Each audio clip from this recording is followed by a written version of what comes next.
সর্বোচ্চ 7 দিন, আর একটা আল্লাহ না করুক বড় কোনো ঘটনা, আপনারা হাজার হাজার মিডিয়া সেখানে দৌড়াবেন, আমার রামেশা হারিয়ে যাবে। তার 15 দিন পরে বা 1 মাস পরে বা 5 মাস পরে আইনের ফাঁক ফোকর দিয়ে কোনো না কোনো ভাবে উনি জামিনে বের হয়ে আসবে। সেইটাই তো আমাদের সমাজের চরিত্র। কত কোটি আইন করবেন, কত বড় আইনের বই বানাবেন, যদি আইনের প্রয়োগ না করতে পারেন। ওর জীবনে এমন কোনো চাওয়া নাই যেটা আমি পূরণ করি নাই।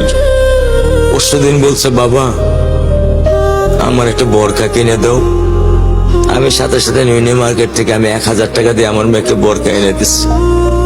আমি দরিদ্র, ভাঙা বাসায় থাকি, কিন্তু আমার সন্তানদেরকে আমি কখনোই দারিদ্রতা স্বাদ পেতে দেইনি।